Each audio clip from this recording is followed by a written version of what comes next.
Andor. Cambuur bloot in de KKD en Heerenveen speelt geen Europees voetbal. Is er nou bot teleurgesteld? Ja, tuurlijk. Alhoewel, ik jette dat ze maar 15% kans zien in Heerenveen. Dus aan de andere kant hier we dit verwacht kennen. Precies. Gast aan tafel, de doelman van SC Heerenveen, Mickey van der Hart. Trouwens, het zou toch wel heel erg mooi wezen dat Mickey aan ze bij u bekend maakt wat hij naar je club wil. Daarom zit hij hier, toch? Op tafel.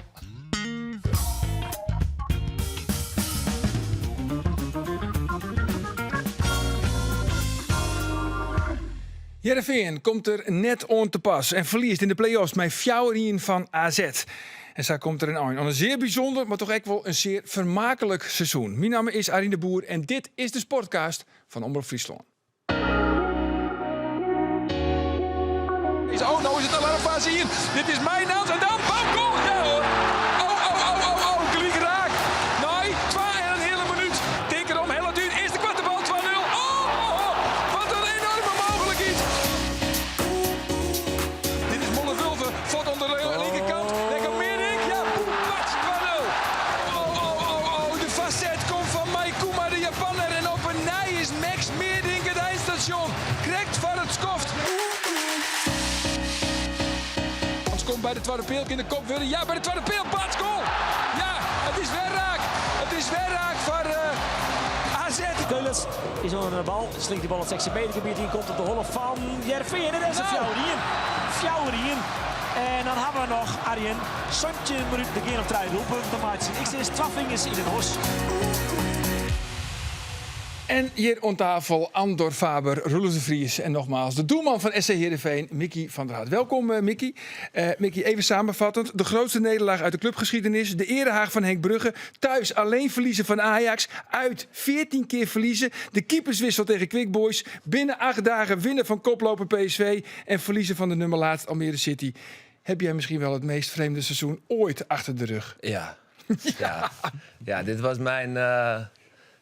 het meest bijzondere seizoen. Dat is een understatement, denk ik. Nee, het was ups, downs.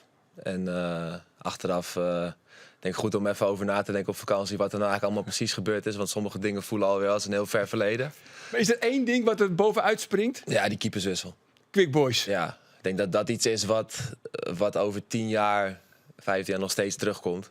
En, Wordt het een quizvraag? Ik hoop dat het een quizvraag wordt, dat ik daar een antwoord in word. Ja, dat zou wel lachen zijn, maar ik denk dat van alles dat toch wel het meest stof heeft doen opwaaien. Ook een dieptepunt voor je misschien? Nee, dat was AZ. AZ uit was het dieptepunt. Nee, dit was ergens ook wel... Ja, het klinkt misschien gek, maar zo achteraf kan ik ook wel een beetje van genieten. Gewoon van het idee vooraf en dan dat het zo... ongelooflijk misgaat, is het ook toch wel weer een heel goed verhaal voor later. Want jullie wisten er wel van, toch? Want Van Persie die had het al wel eens vaker ook bij ons genoemd. In de voorbereiding al had hij ons eigenlijk apart genomen. En toen aan Dries en mij soort van uitgelegd hoe hij het zag met ons. Dat hij niet ging zeggen van nou, jij bent keeper nummer 1, jij bent nummer 2 en je speelt sowieso 10 wedstrijden. Het verhaal was echt van nou ja, ik kan elke week wisselen en ik kan in de wedstrijd wisselen. Dus we wisten wel van nou, dit zit in zijn hoofd. Wat dacht je toen hij dat zei? Ja, kijk, in het begin was natuurlijk alles een beetje gek. Hè? Hij had een hele sterke visie op wat hij van ons verwachtte. Dat was heel anders dan heel veel andere trainers. Dat lag me wel, dus daar was ik wel blij mee. Maar toen hij dit zei, dacht ik wel van ja, dat zal wel. Gaat hij toch niet doen? Ja, weet je, dat is natuurlijk leuk op papier, maar in de praktijk doet hij dat niet. Het duurde ook heel lang eigenlijk. Het duurde ook heel lang en ik vond dit ook een geforceerd moment, persoonlijk. Want ik had het eerder begrepen als we het deden bij NAC uit. In die wedstrijd, weet je, dat op het einde kwam de een of andere hoge bal en die voorzetten. Dan was het logischer geweest. Ja. Had ik logischer gevonden dan bij Quick Boys. Want voor mijn gevoel hadden we toen die wedstrijd na die 2-1 onder controle. We speelden niet goed, het was een verschrikkelijke pot. Maar ik had toen niet meer het gevoel van, ze hebben ons bij de keel. Nee. Die wissel heeft jullie de das om gedaan. Ik denk dat als die wissel niet had plaatsgevonden, dan hadden wij denk ik gewoon doorgegaan. Dus eigenlijk, je kan het nu wel zeggen, gewoon een tactische blunder. Ja, dat denk ik wel. Ja. En hij zal het zelf niet toegeven. Maar waarschijnlijk had hij zelf ook zoiets van... Nou, misschien is een koude keeper inbrengen in hoe heet het Katwijk... om 10:30 'avonds met een warming-up van een minuut niet de allerbeste keuze. Je kneedt het ook wel mooi aan. Ja, Andor, doe eens nog even bellen met Las Lamboy. Ja. Er komen wat primeurs op. Ja, het Rijnprimeurs. Dus Echt hier? ja, lekker. zeker. Ja. Oh, dat is een lekkere teaser. En het seizoen zit er nu echt helemaal op. Mickey, jij hebt natuurlijk een nieuwe club in het buitenland. Dat heb je al een beetje verklapt. Je hebt straks een primeur voor ons. nee. Nee. Ik heb met die club een afspraak dat zij het bekend mogen maken. Daar zijn een afspraak over gemaakt. Dus, Maar we mogen af en toe wel een beetje raden zo tussendoor. ja, ik zal als jullie het uiteindelijk raden, dan zal ik met mijn hoofd knikken dat het klopt. Ja. Wat is ver weg, weten we? Het is ver weg. Het is een ander continent. Mogen we nu al gaan raden? Nou, je mag 1 schotje voor de boeg. Australië? Nee. Geen Australië. Dan gaan we naar de stellingen. Het werkt zo. Je moet antwoord geven en gewoon zo kort mogelijk ja of nee. Ja. Maar de eerste stelling is voor Roelof. Doet het na 20 minuten 2-0 Stief voor AZ. Wie ik benauwd voor een afstraffing. Ja. Ja. Andor, ik ben heel blij dat Den Bosch uitskekel is.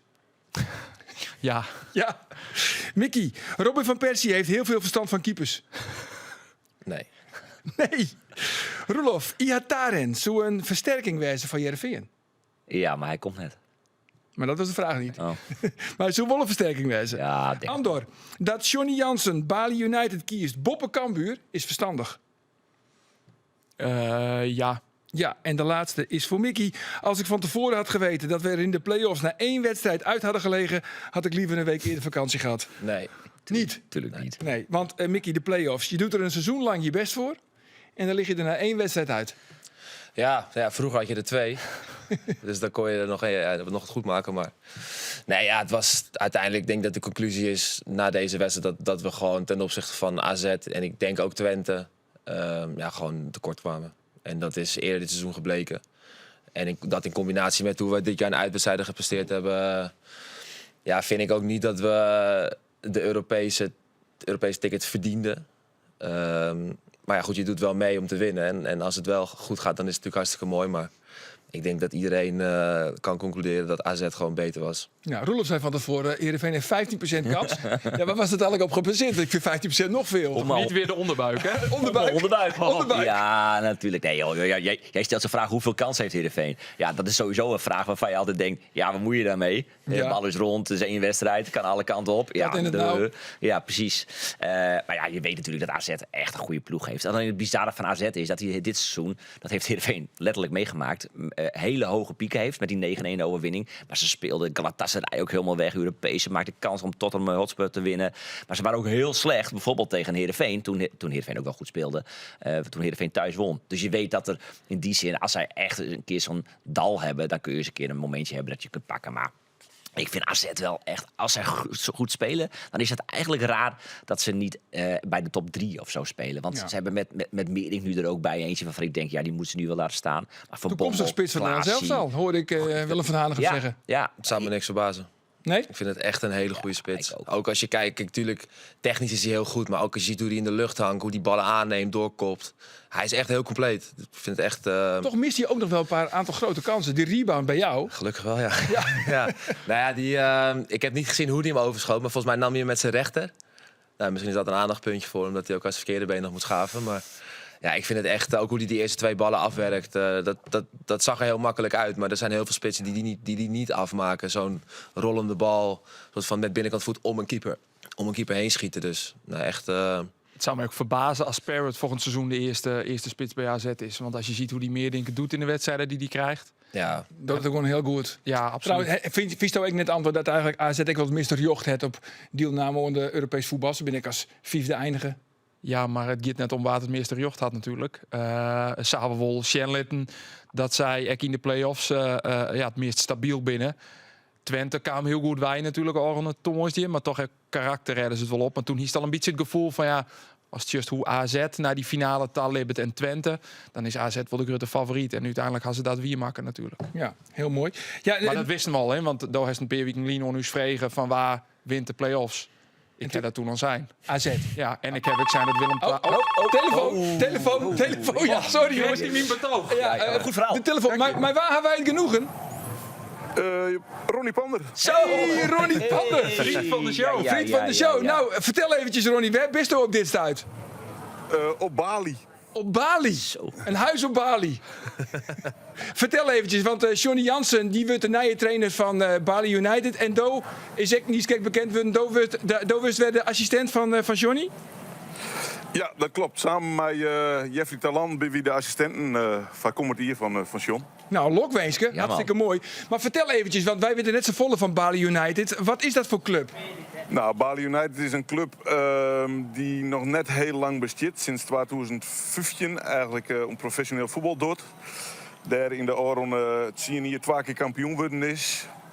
Het laatste hier 8e worden is, dus het net heel goed dingen had, maar ambitie om weer naar de top 4 te gaan. Zodat is de plaats voor de Aziatische Cup en dergelijke. En nou ja, in een prachtige omgeving, maar mooi waar, ik heb weer werk gedaan. Dus het is een prachtige uitdaging. Ja, maar in Verslijn Jereveen, ooit Jereveen-staf. En neem je trouwens ook nog spelers mooi vanuit Nederland of vanuit Jereveen?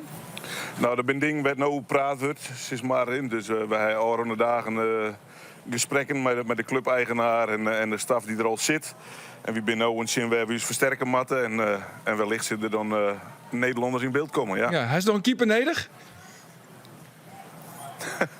Dat zou ze allemaal kennen. Wat dan hebben we een gegadigde? Nou ja, Mickey van der Hart zit hier op tafel. Mickey, wordt het Bali United? Nee. Oh nee, Indonesië? Nee. het wordt geen Indonesië Indonesië. schreef ook door. Nee, Maar, nee. maar Mickey weer wel, Mickey weer zeker interessant geweest. Alleen nog Kon niet betalen. een paar weken al volgens mij. Nee. Dat weet ik net. Dat weet ik net. Ja, maar Baas is er een gesprek bedoel je? geweest, Mickey? Nee, dit jaar niet. Nee, maar je hebt wel eerder contact gehad met Bali. Een paar jaar terug, ja. Alleen toen vond ik het nog iets te snel voor zo'n stap. Ja, maar... Ja, toen was ik 7, 28 en dat voelt een beetje als een stap terug qua niveau. Maar wel qua leven ga je natuurlijk wel op vooruit, het avontuur. Maar ja, toen was mijn motivatie nog wat anders. Nu had ik het wel heel leuk gevonden, maar ja, ik heb wel iets anders moois. En waar werd het nou dan? Ja, wat wordt het nou, vraagt Ronnie. Ja. Ik heb een deal dat ik dan niet mag zeggen met die club. Maar het is een ander continent dan waar jij naartoe gaat. Dat is mijn tip. Ja, maar je mag inschot voor de boeg dan, Ronnie. Nou, dan zul je naar Amerika gaan of dat, denk ik. Amerika? Dat is leuk. Nee, ik net. Oh. Nee, ik net. Hey, maar Ronnie, vertel eventjes, want het is natuurlijk heel... Mickey had bij ons nog mij trainen vanzelf. Mickey had bij ons nog mij trainen bij Zwolle toen wij er waren. Iemand is een zeer aangename kerel. Spreekt tegenwoordig Spaans. Dus wellicht kunnen we is dat nog dat roepen een wat erin. Maar in ieder geval prutse succes. Ja, dat is mooi. Wordt het als Zuid-Amerika? Nee, Ook niet. Ook niet. Nou, we kunnen natuurlijk al een heel soort continent doorstrepen. Maar het zijn natuurlijk hectische dagen voor jou, Ronnie. Want hoe shot zo'n dag er eigenlijk uit bij een presentatie bij Bali United? Nou, ik moet zeggen, dat is nog wel heel, een heel werkje geweest. We hebben die presentatie kwam Joert in het Nees, maar die hebben we juist te dienen. Ja, dat wordt melden op de club. En voor u zullen we u eigen nog uit hoe alles daar is vanzelf. Ja, en dat is opbrengen daar en een foto hier en een wutje daar. En nou ja, dat was van hart naar herslingeren wat ik gewoon in Europa is, of in Nederland is. Zij is hier ik. En daar ben je een uur of jou mee bezig en dan is het gebeurd. Oké, en wanneer moet je hem dan ook? Want je hebt nou aan zijn vakantie, de plichtpleging ben naast voorbij. En wanneer moet je hem dan weer melden in Bali? Op Bali? Nou, het is zo, we zijn tonge hier hinevleen, wie je moe weer waarom. Dan kunnen we een vakantie vieren en dan geven we 20 juni, 21 juni geven we weer definitief hier van een ier. Maar ken een echte woordpiek, een Sohuster Veerner, een Veenster en Bali op 10.000 kilometer van Hoers, komt dat wel goed, Ronnie? Ja, absoluut. Absoluut. Hè. We zijn meestal van de wereld worden en de wereld is een lied sinds je wordt met FaceTime en dat soort dingen. Dus ja, je kan elke dag contact hebben met je naasten en dat hoeft nooit een probleem te worden. En ik moet zeggen, dus net werk je nog stien, maar ik kan niet verzekeren dat koers gewoon hier volhouden. Ja. Hij is toevallig badslippers zo, of net? Ja, zeker. Zeker. Een goed insmaak. Hey, laatste vraag, Ronnie. Vind je het goed dat we komen steeds maar tak om seizoen? Je hebt ze nou en dan even bellen vanuit de Sportcast. Even de avonturen van Johnny en Ronnie. Ja, hartstikke leuk. Ja, toch? Hartstikke leuk. Leven contact horen. Doen we dat Ja. zeker. Heel soort succes en nogmaals Lokweeske. Ronnie Pander. Dankjewel, succes met de uitzending. Jo, dankjewel Ronnie. Hoi hoi. Wat is de grootste speler die ooit bij Bali United heeft gespeeld? Roelof Google de Vries had zien we ook al die. WK 1990, denk daar even aan. Kwartfinale? Nou, wij zijn Roger Afrika, wij Mila. zijn te Roger jong. Mila. Oh, Roger Klasse, Mila. klasse. Kijk eens, En Cameroen 2 oude spits. Cambuurspelers. De Leeuw? Kevin Brands en die andere. Dat is echt een grootheid geworden in Indonesië. Hij heeft ook Indonesische nationaliteit gekregen. Lily Pali. Lily Pali. Zo, toch nog 2 keer goed. Maar we hadden het net over de 9-1. En Roelof die maakte zich een beetje zorgen na die 2-0 van Max Meerdink. Van oh jee, Ja. als dit maar goed komt. Had jij dat gevoel ook? Ja, dat kan je denk ik niet uitzetten, die gedachtes. Maar ja, daar moet je toch weer mee omgaan. Ja. Maar dat schiet door je hoofd, ja. Ja, want kan die je 9-1 ook kort die jullie daar verloren, dat was in september. Ja. Had natuurlijk alles te maken met die zeer offensieve speelstijl van Persie. Ja. Je kan het eigenlijk nu wel zeggen, heel eerlijk. Stond je daar eigenlijk wel achter, die speelstijl? Nee, natuurlijk. Op die Nee, natuurlijk niet. die speelstijl wel. Ja. Alleen ja, met die speelstijl komt het risico dat je een keer op je plaat gaat. Alleen ja, op een gegeven moment in zo'n wedstrijd als speler, als het 4-1 wordt, ja, dan weet je, dit gaan we niet meer winnen. Gooi je dicht. En dan wordt het misschien 5-1. En dan ga je naar huis en dan zegt iedereen, ja, Heerenveen heeft op de kloten gehad. Maar ja, AZ uit 5-1, dat kan een keer gebeuren. Alleen nu was het bijna als een soort jeugdhelftal werden we gesommeerd om maar door te blijven gaan met wat de hele wedstrijd fout ging. Maar dat moest. Ja, dat was de boodschap. We zijn aan het ontwikkelen en we willen dit ontwikkelen en doorgaan. Alleen ik denk dat hij nog te veel dacht als een jeugdtrainer in ontwikkeling. Terwijl wij natuurlijk als jongens van, in mijn geval 30... heb je natuurlijk ook gewoon je imago en je carrière waar je over na moet denken. En dat strookt af en toe niet met elkaar. Maar één voordeel. Hij was al trots. Op de Persie. Na afloop. Ja, Afloop. ja, kijk, dan heeft het natuurlijk ook geen zin om als een gek te gaan staan tieren in de Nee. kleedkamer. Want hij is natuurlijk verantwoordelijk voor hoe we spelen. Ja, en ik vond wel dat hij naar buiten toe ons altijd wel beschermd heeft en de klappen opving. En na die wedstrijd was hij ook intern niet heel kritisch. Dat was hij vaak wel. Maar gelukkig hadden we toen Twente al 2 dagen later. Dus, of 3 dagen. Dus dat was wel snel weer een reden om weer wat door te gaan. Maar die wedstrijd heeft ons wel echt maandenlang in de weg gezeten met hoe we wilden spelen. En een soort van angst wat erin was geslopen na die pot van... Maar dit kan ook gebeuren. Dus, ja. En hoe was hij dan intern heel kritisch? Nou, ik denk dat persoonlijk vond ik dat fijn. Hij was gewoon heel erg van man en paard noemen. En echt op de man af en heel bijna emotieloos. Waardoor het juist heel hard overkwam. Ik denk dat heel veel jongens bij ons, zijn wat jonger, veel Scandinavische gasten, die hadden gewoon heel veel moeite met dat directe. Andries kon er ook niet goed mee omgaan. Dat weet ik niet. Nou, die heeft wel aangegeven, ik mis een arm om mijn schouder, zo nu en dan. Even een plaatje. Ik had dat wel met Van Persie. Ik bedoel, ik klikte heel erg met hem als persoon ook. Anders is daar misschien wat anders in. Maar dat komt misschien ook omdat jij natuurlijk... Je komt uit de jeugdopleiding van Ajax. Ja. Dat is allemaal wat harder. Ja. Hij komt natuurlijk ook bij Feyenoord, Ja. Arsenal, United. Hij is ook zeg maar dat allerhoogste niveau gewend. Dan ben je misschien ook eerder geneigd elkaar echt de waarheid te vertellen. Ja, ik denk dat misschien ook een beetje... ik kom uit Amsterdam, maar hij komt uit Rotterdam. Ja, daar is een klik sowieso. Communicatie gaat gewoon wat directer bij ons, denk ik. Dat is ook een beetje feedback die ik vaak krijg. Dan heb ik het niet eens door en dan zeggen mensen... daar heb je hem weer met zijn mening. Dus dat met mij en Van Persie, dat overlapte heel erg. En bijvoorbeeld jongens als Luc... die dat ook heeft, die klikte heel goed met hem. En jongens die wat minder direct waren. Simon Olsen bijvoorbeeld, was natuurlijk best wel een introverte jongen. Ja. Ja, die had gewoon heel veel moeite met in eerste instantie de kritiek... maar ook om vervolgens zijn eigen verhaal te vertellen. Dat gevoel had ik altijd.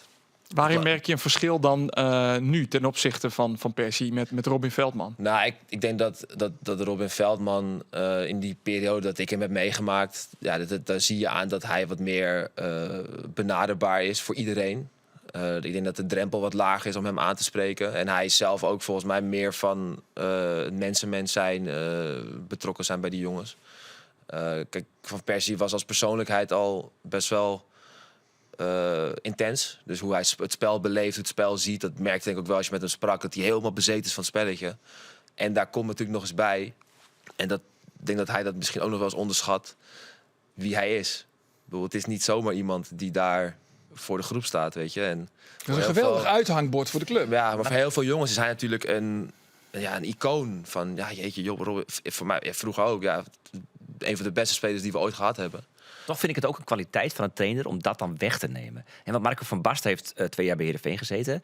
Die was op heel veel andere gebieden dan weliswaar geen goede trainer, zoals hij zelf na de tijd ook aangaf. Maar dat element, en dat gaf die Beklompen hier aan tafel ook wel eens aan, dat element was hij juist heel sterk in. Dat hij het empathische, maar ook het sociale, en ook gewoon alles kon je tegen hem zeggen.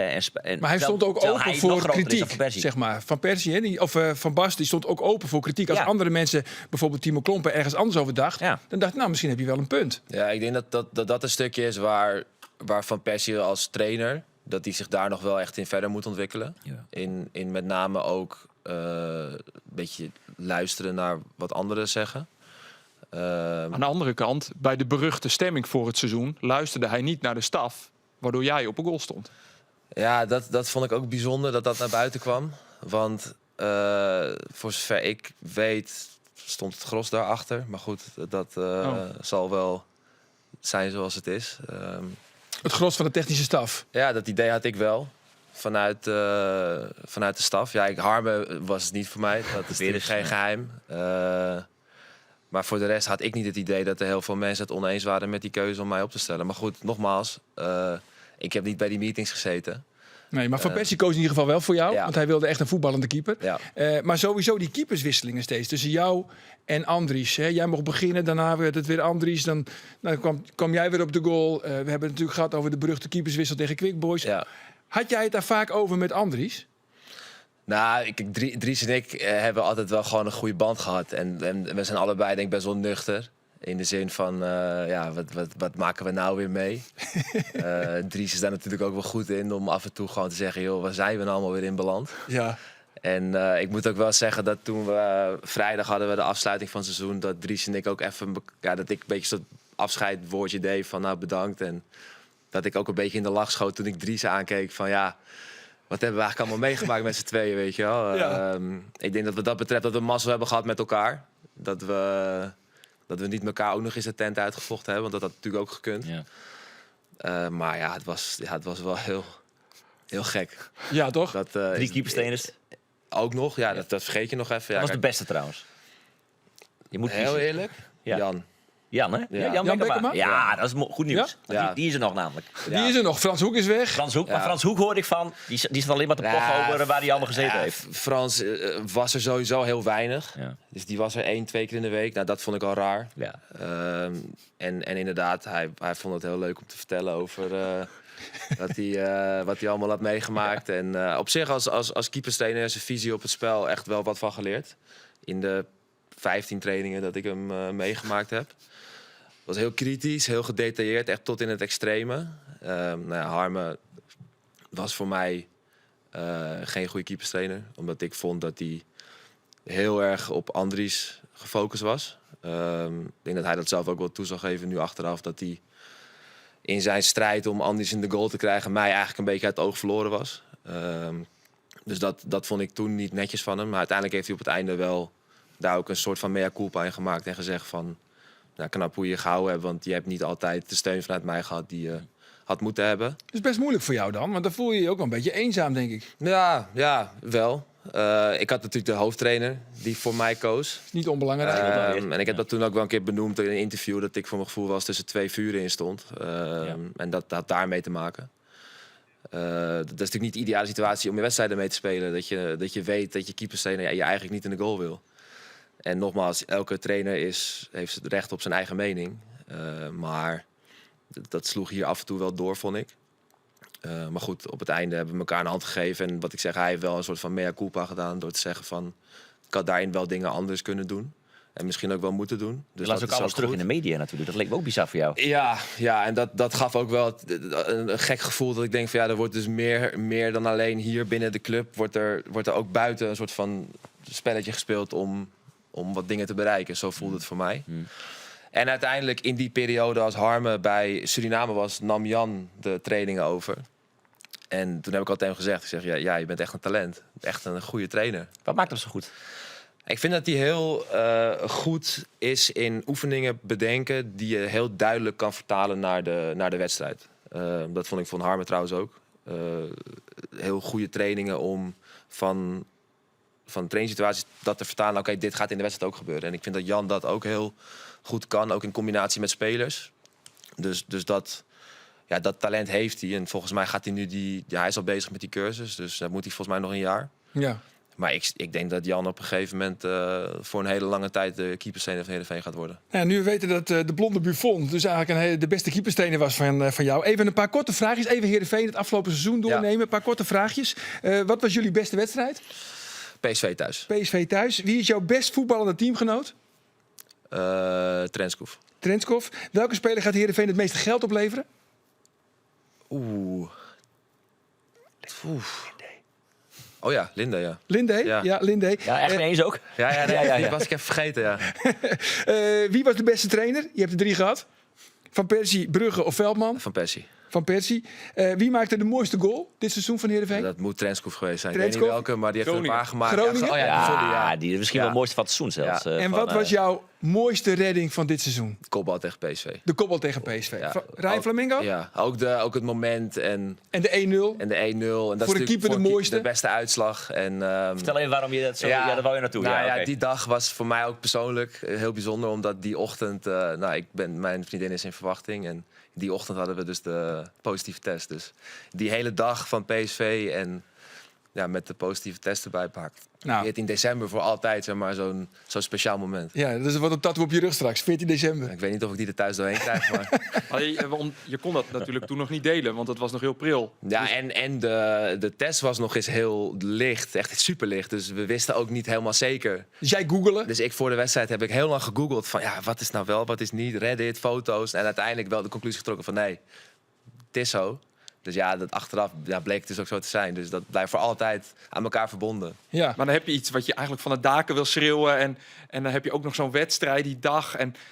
Maar ja, je kan het niet van de daken schreeuwen, want het is natuurlijk allemaal nog heel pril.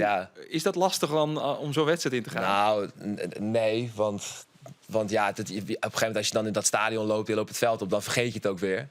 Maar na aflopen natuurlijk helemaal met hoe die wedstrijd ging. En ook het belang wel, want toen zaten we best wel in een fase van... gaan we omhoog of omlaag?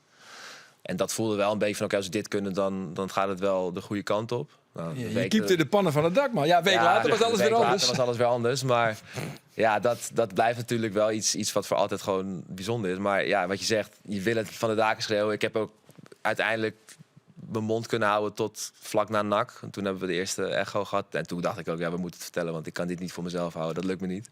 Nee. Dus, Hoe is het dan om met vrouw en kind nu naar Qatar te gaan? dat was geen Azië, had ik toch gezegd? Dat is geen Azië. Nee, en Sambak? Oh. Sambak? Nee, ook Dat niet. is- Ook geen Sambak. Dat is ook Azië dan. Dus we zijn... Canada?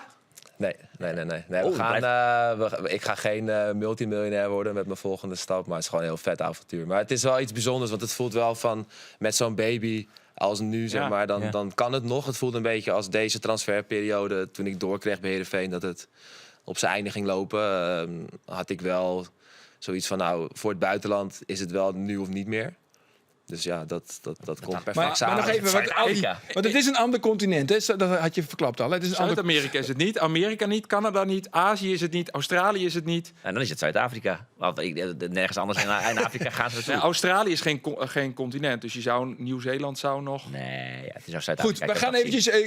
Roelof kan googelen. We gaan even naar... want niet kijkt niet met Johnny Ja, maar Jansen. hij reageert net op Nieuw-Zeeland. Nee, dat Nee, hij ook niet. Zuid-Afrika. Oké, ze kreeg Johnny Jansen gaat net naar Bali United. Nee. Of die woont naar Bali United en Ja, net naar Cambuur. Net naar Cambuur, ja. En dat voelt toch wel een logische stap. Nou ja, vanuit het perspectief van Johnny Jansen snap ik dat wel. Want hij had ook een dochterke, dat is nou nog jong. Dus die zit ook op een fase van no keer de stap nog meidje. Prachtig avontuur. Prachtig avontuur, prachtig lawn. Dat snap ik wel. Ja, en Cambuur, maar dus nog weer op ziek naar een assistent. Want ze zei alleen nog maar Robert Cambuur. Al die assistenten. Dennis van der Ree wil net. Robin Veldman. Robert Veldman wil net. Nee, Johnny Jansen net. Daarin repeteren. In die zin hoop het Cambuur natuurlijk voor de Tariering daar wel een assistent voor te vinden. Keeper Maar trainen. toen heeft bellen mij Lars Lamboy. Toen heeft primeurs. Ja, maar net hoe de assistent trainen. Oh, maar we hebben al hoor. Er is een akkoord met een Boetelandse spits. Moest Cambuur een spits hebben dan? Is die net opvallen al in een seizoen? Een boeteloze spits. Een boeteloze spits. Maar het continent rieden of niet? Nou, ik ben... We kunnen misschien oren weekend, maar Lamboy Belly, dan kun je het speelt zien. Oké. Hij komt altijd mij zit binnen een paar weken naar Ljouwert om alles te tekenen. Dus dat mag nog wel. Het binnen nog wel wat papierwerk wat regelen we had. Maar Cambuur had een spits. Ja. Ik kreeg vanuit Het is wat riekelijk let, maar we hebben nou een spits. Ja, een IETalet. Maar ik kreeg vanuit de spielersgroep toch dat het een Griek was zoer. Kostas Assimarakis. Maar dat wie hem net. Oh, joh. Wat slecht. Pijn in mijn hoofd. Ik weet net weten wel wij komt, maar goed, dat zal misschien de komende tijd duidelijk worden. Jij vond hem leuk, Mickey, hè? Ja, die is van Mark, of niet? Ja, klopt. Ja, die heeft hij bij ons vaak gemaakt bij Emmen. Ja, er komt een nieuwe spits, Assimarakis. Zij zaten dit weekend op Ja. Ibiza en met de spelersgroep. En op een gegeven moment, ik kreeg gisteren een appje. Ja, ik hoorde een nieuwe spits, een Griek. Ik zei, oh, nou ja. Ik zei, vertel. Ja, Kostas Assimarakis. En ik begin dat in Google te tikken. Op datzelfde moment denk ik, hé, wacht. Wat slecht. Ja, want ik heb begrepen, het spielersbudget, dat gaat misschien naar onderen daar. Dat wordt naar onderen daarbij stelt. Nou, dat is even de vraag hoe dat eruit gaat. Er bestaat wel een reële kans, omdat Cambuur natuurlijk maar die leningen van het stadion zit en de rente. Zoals we weten en al een peerman, Rob Mageert had hij wel eens wat over verteld, is Pieter Kooi met een groep dwanden om daarna te sjen. Ja, maar de verste lasten die ben nou oorlog miljoen per jaar en dat mag natuurlijk naar onderen daar. Ja, en wat ze willen eigenlijk die leanings die het Cambuur met de gemeente had en met Pieter Kooi had, die willen ze herfinancieren. Waardoor ze een groot deel van de rente kwijtrijden. Daardoor gaan dus de lesten dan omleeg. Nou ja, Pieter Kooi is daar een aantal man al mee aan de gang. Ze hoop je binnen een paar weken daar hier niet toe te Jan. En dan kan er echt wat meer duidelijkheid komen hoe dat spielersbudget. Nou, Pieter Kooi wil toch echt wel een gedeelte van zijn lening cadeau, Jan? Ja, als er oren ondernemers binnen, als er oren mensen binnen die het echt een deel van die lening herfinancieren willen. Ja, maar een orenpartij is onder de gemeente Ljouwert. Ja, maar de kist ook Shen in oren. Nou ja, private persoon is, maar die het misschien een deel van die lening oornemen kennen. We trooien afspraken met je kennen hoe de rente Bigeleaks, dat de rente flink omleeg gaat. Stel dat alweer wat minder goed slaagt. Ja, dan bestaat er een kans dat het spielersbudget omleeg bijsteld wordt. Maar omdat Cambuur ook gewoon zit met die rente en die aflossing. Stel dat plan echt goed van de groen komt, dan kan het dat het spielersbudget redelijk handhaafd wordt. Daar kan Pieter Kooi misschien zelf nog een rol in spelen. Maar dat is alweer even de vraag. En Neves Kooi wordt dat binnen een paar weken duidelijk. Oké. Punt. Ja. Ontsafir Las Lamboy? Kaskili krijgt een nijcontract. Oh. Die, toch nog. Ja, terecht. De rechtsback. Heb jij die bezwollen nog meegemaakt eigenlijk? Nee, maar het is een middenvelder, toch? Of- Rechtsback. Oh, rechtsback. Oh, daar heb ik... Nee, dan... Kruisband. Nee. Nou, hij speelt ook wel als 6, zeg maar. Kan hij ook wel uit. Nee, ik heb hem niet meegemaakt, maar ik ken zijn naam wel nog van... Volgens mij kwam hij vlak nadat ik wegging, kwam hij bij het eerste... uit de jeugd, geloof ik. Ja. Hij heeft eigenlijk afgelopen 1,5 jaar gesukkeld met kruisband en knieblessures. Oh, ja. En nou ja, hier een optie, maar het wie goed keeper om die optie net te lichten en hem nou een oorcontract te Jan. Want ja, iemand die het zo volle geblesseerd is, die jou je net het meeste salaris natuurlijk. Dus daar kan weer afspraken over maken, die bloot. En voor de rest is Lamboy druk met een nieuwe assistent, nieuwe keepertrainer, boetenspeler, centrale verdediger. En dat wie het. Oké. Dan de Jereveen. Als we nou vooruit zoeken naar het takken seizoen, Roelof. Had je er een beetje vertrouwen in dan? Jereveen? Nou, dat is wel heel erg afhankelijk van wat er alweer nog bij komt. En dat is een hele list. Ja, maar Luc Brouwers had er wel een heel soort vertrouwen in. Echt weer? Ja, even Jere Luc Brouwers. Als je ziet hoeveel jongens er voor het eerst in de competitie spelen. Jongens die uit Scandinavië komen, die in een 1,5 seizoen zitten. Denk aan Hopland. Lindé komt halverwege. Jongens, Levi Smans die van de keukenkampioen-divisie afkomt en die eigenlijk zeg 80% van de wedstrijden speelt. Als je dat eventjes bij elkaar weet te houden, dat is een kleine opdracht richting het bestuur. Maar als je dat bij elkaar weet te houden en daar 1-2 jaar mee kan bouwen, denk ik dat je gewoon echt heel veel perspectief hebt richting de toekomst. Nou, Luc heeft er wel vertrouwen in. Ja, Luc heeft boodschappen, hè? Ja. Boodschappenlijstje. Hij is er niet... hij vindt het niet moeilijk om af en toe gewoon even een boodschap naar boven te sturen van... zo en zo moet het even gebeuren. Ja, dat is wel mooi, toch? Ja, Luc, ik vind Luc echt... In dat opzicht is hij echt een aanvoerder. En dat wordt of een trainer of een TD later. Dat kan niet anders. Ja. Wij zeggen altijd, Luc levert. Kijk, wij hebben na de wedstrijd altijd... Dus oké, wie moeten we even interviewen? Ja. En jij staat op het lijstje altijd. Ja, maar ja, jij speelt niet heel... Dan weer wel, dan weer niet. En schiet nou vast te kan het niet altijd aan de bouw, inderdaad. Luc Levens zeggen wij altijd. Luc Levens. Ja, en met Luc is altijd, heb je altijd wel leuk interview. Nou, maar dat is een compliment, hè? hij zegt wat hij vindt. En dat is natuurlijk niet... Dat is best wel uniek, weet ik niet. Maar er zijn veel jongens die een beetje standaard gefabriceerde antwoorden geven. En Luc doet dat niet. Nee, zeker niet. En die staat ook voor wat hij zegt. Dus hij neemt het ook als het een keer verkeerd valt. Dan neemt hij dat ook als een vent. Ja, maar genoeg. Ibiza zag ik. Ja, ik kan er helaas niet bij zijn. Nee. Want wij hebben vanmiddag moeten we naar de gynaecoloog. Dus ja, thuis niet doorheen. Oh, ik dacht contractbespreking. Dat hoeft niet meer. Nou, dat is helemaal rond, hè? Voor 3 jaar. Ja. Voor 3 jaar rond. Orlando Pirates? Nee. Of, Dat is toch Amerika dan gewoon? Nee, dat is Johannesburg. Johannesburg. Stellenbosch FC? Nee. Kaizer Chiefs. Mamelodi Sundowns? Nee.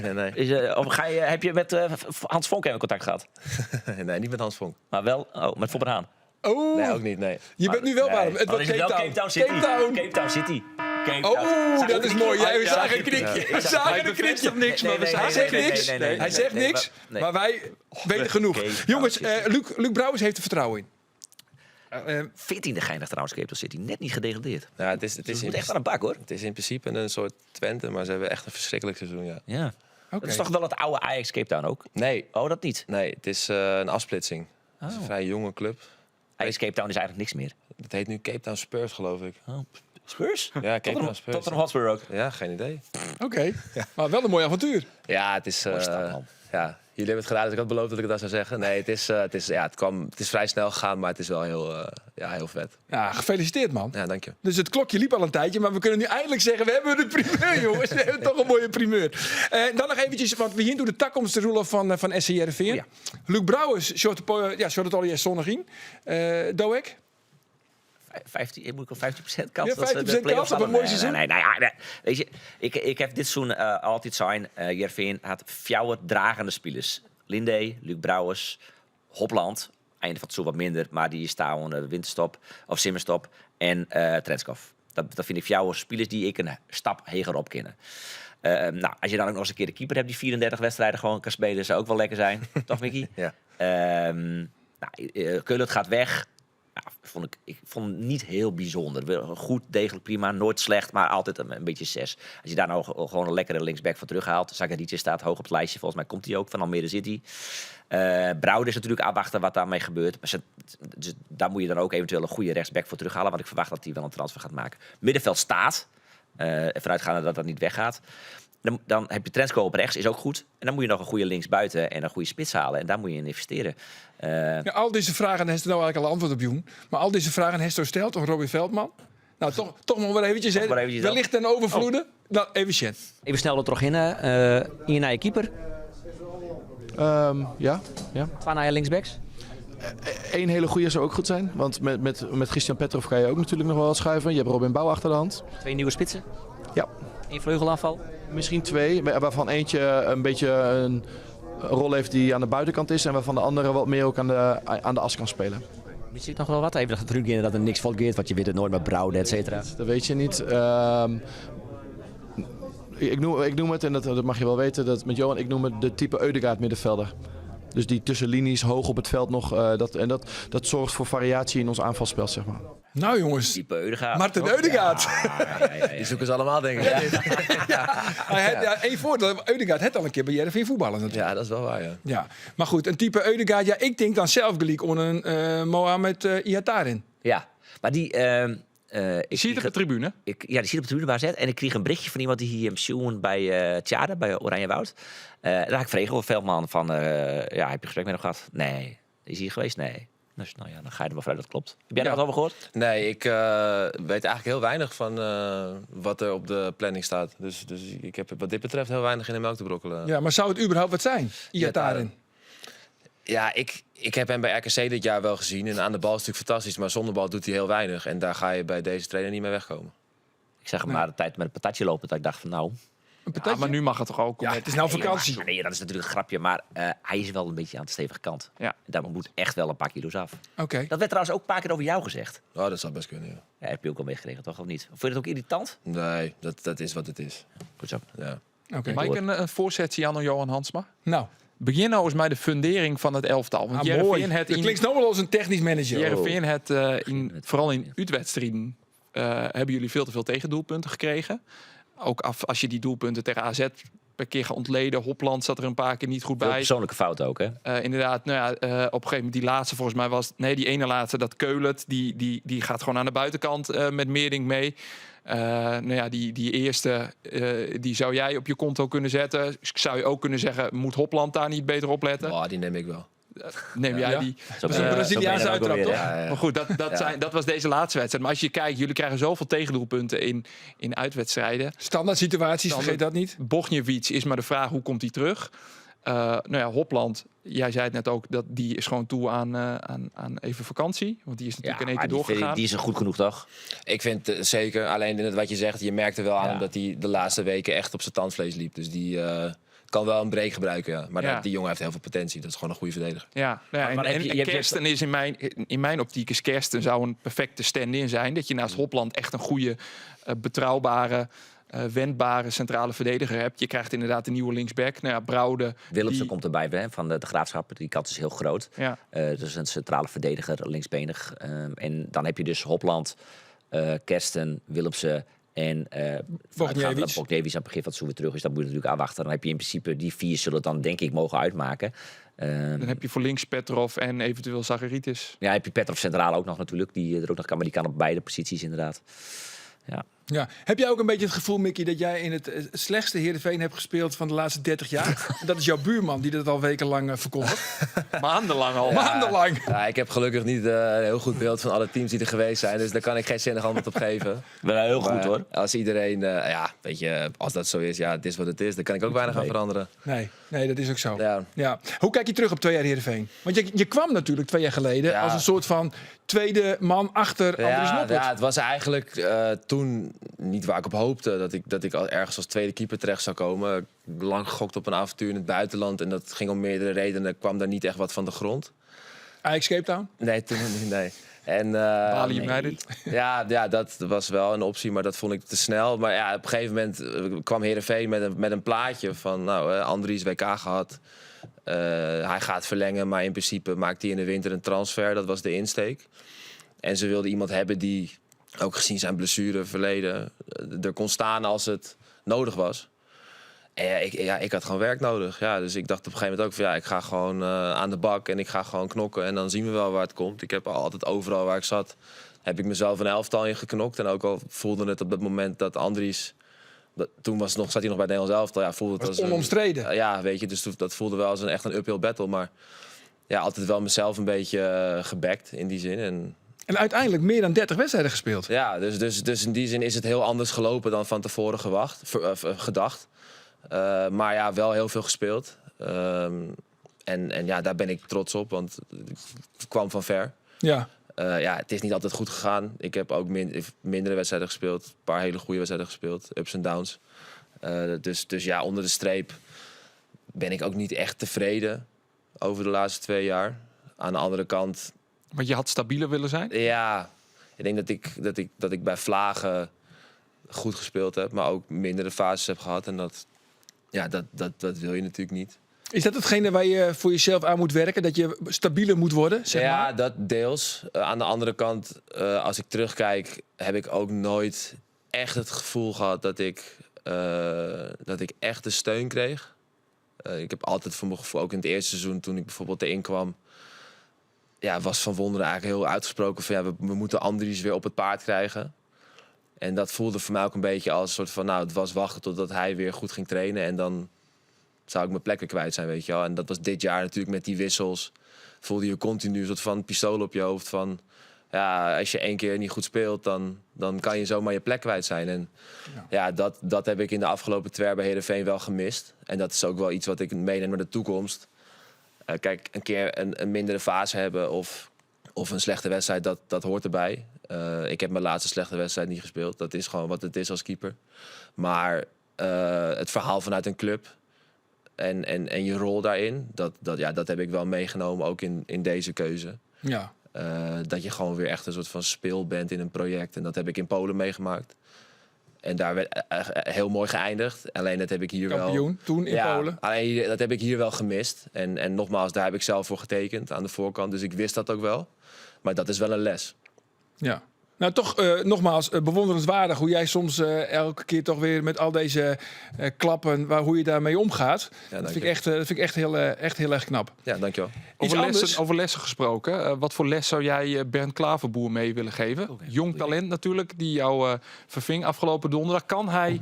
Is hij goed genoeg om al de tweede man eventueel te zijn achter Andries? Of zou je zeggen, die moet vlieguren maken in bijvoorbeeld de KKD? Ik zou zeggen, ga vlieguren maken. Want dat heb ik ook. Mijn mazzel was dat jonge Ajax toen in de KKD speelde. Dus dat maakte het wel wat makkelijker. Maar ik heb bijvoorbeeld dat jaar bij Go Ahead, was ik 20, geloof ik. Ja, dat is de beste leerschool. Je gaat op je plaat en je krijgt te maken met alle kritiek en wat erbij hoort. Nou, hij heeft daar dit jaar een heel klein beetje meegemaakt met die rode kaart natuurlijk. Ja, zeker. Maar ja, ik denk niet dat het voor hem helpt als hij nog een jaar in de onder 21 van Heerenveen speelt. Dus als ik hem zou mogen aanraden is KKD. En ik weet niet of er clubs zijn die nu zullen zeggen tegen hem van, je bent sowieso onze man. Dat is lastig, hè? Hij moet ergens de strijd aan kunnen gaan. En dan moet je het zelf doen. Want dan moet je jezelf je plek afdwingen. Maar heel eerlijk, zou ik als ik hem was op dit moment zoeken naar een plek waar ik een grotere kans maak op speelminuten. Want ik denk als ze hem tweede keeper hadden willen maken, dan hadden ze dat nu al wel bekendgemaakt. Ja, wie wordt dan volgend jaar de eerste keeper, denk je, Roelof? Ja, Noppert of iemand anders. Of Mr. X? Noppert of Mr. X? Nou ja, maar wat ik me nog wel afvroeg, Mickey. Want zijn contract loopt af, dus hij moet de keuze nu maken, verlengen of niet. En dan hangt natuurlijk ook helemaal af van wat je aangeboden krijgt door Heerenveen. Ja. Maar wat advies zou je hem daaraan investeren? Nou, ik zou als ik hem was, zou ik alleen tekenen als er daadwerkelijk een plan ligt om aan speelminuten te komen.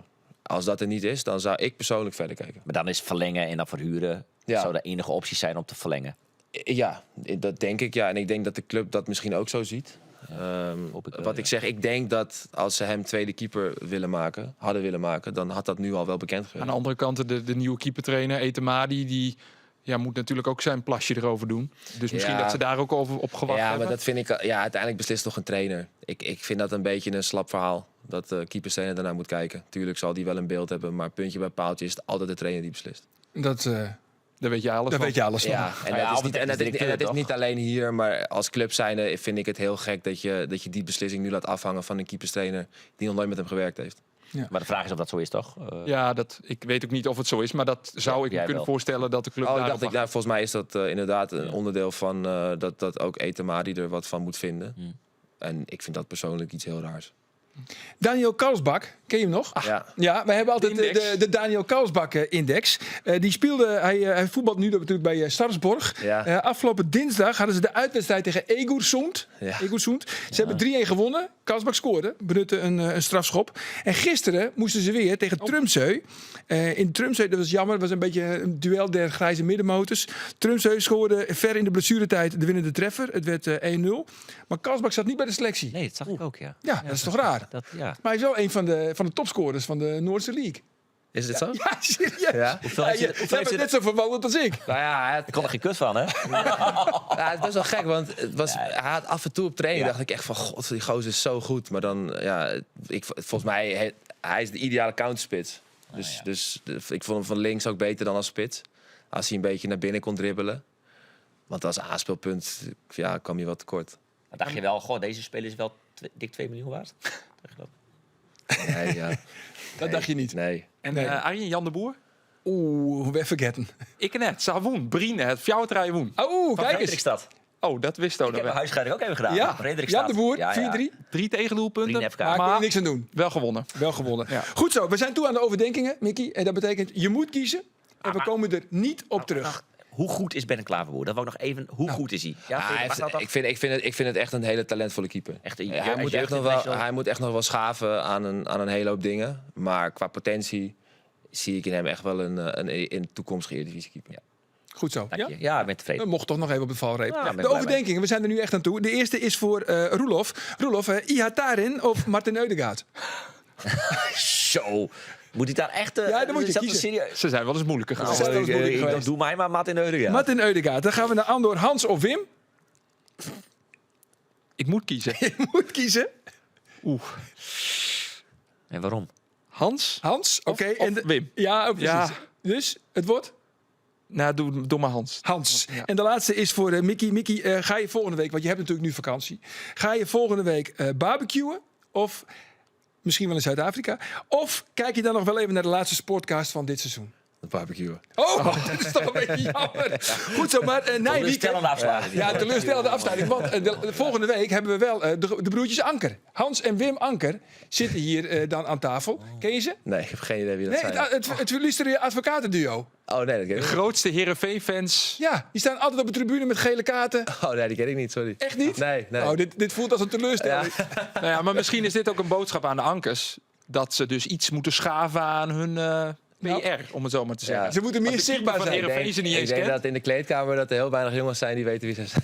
Maar dat gaat volgende week allemaal veranderen. Want volgende week zijn ze allebei te gast hier in de podcast. Nogmaals dank, Mickey, dat jij er was. Laatste vraag. Oh. Wat ga je het meeste missen aan Heerenveen? Het stadion. Het stadion. Ja. En ga je Roelof ook nog een beetje missen? Ik ga jullie allemaal missen. Ah, dat is toch heel erg fijn. Heel veel Dankjewel succes dat in je er was. Zuid-Afrika. Dankjewel. Ja, Ajax Cape Town was het toch? Nee, Nee, Cape Town. Cape Town. Cape Town. Oh, Cape Town FC. Ja, en niet Spurs. En niet Spurs. Nee, Cape Town Spurs. Nee, dat is Ajax. Cape Town City FC. Mokotjo speelt er. Oh, Ja, kijk eens en aan. Serredo, af van Ajax. Graag ons Nijwieken. Dan ben we er weer. Met een Nagelnijs podcast. Onder de dag.